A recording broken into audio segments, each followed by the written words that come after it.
Hi, my name is Heidi Davies. For my second career profile, I'm going to be talking about being a school counselor.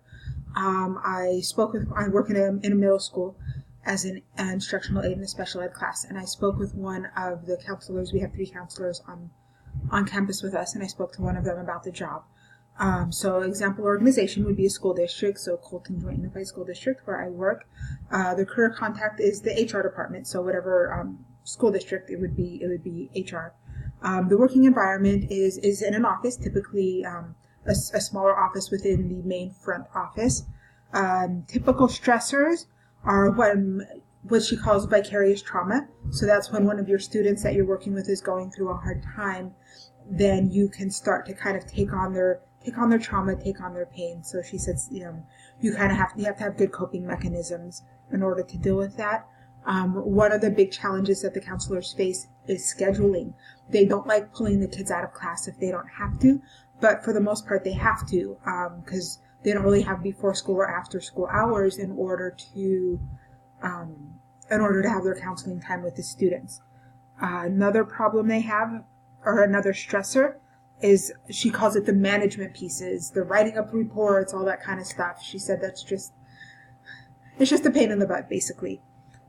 Typical benefits, typical stuff, whatever the school district offers, a lot of stuff for the teachers.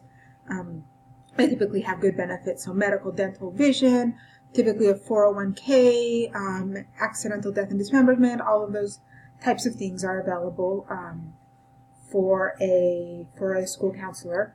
A common job task, she said scheduling, one-on-one counseling for kids that need that. There's also academic counseling. What do you want to be when you grow up? Let's take this class. Let's try that one in order to find your interest.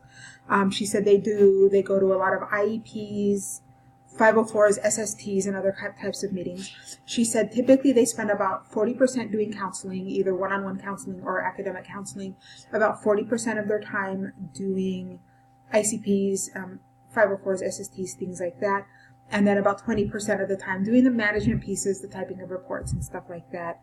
The starting salary range I found here in California, we have a website called EdJoin where almost all the school districts in the state do their job postings. So I scrolled through that, and at least here in California, the starting salary is about $50,000. Experience salary range goes up to between $80,000 and $100,000. So you can make a pretty decent amount of money as a school counselor. Miscellaneous educational requirements, I skipped that. At least here in California, you need a bachelor's degree in something related.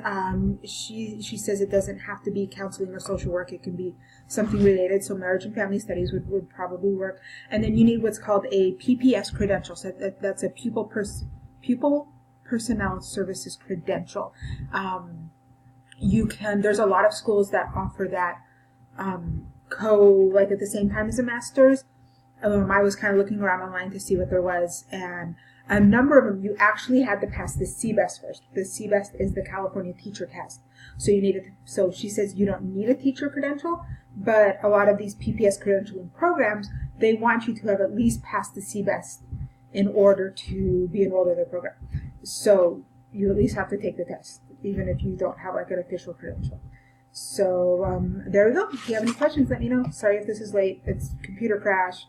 Son's been sick. I'm getting sick. Anyways, but hope this has been informational. Thank you.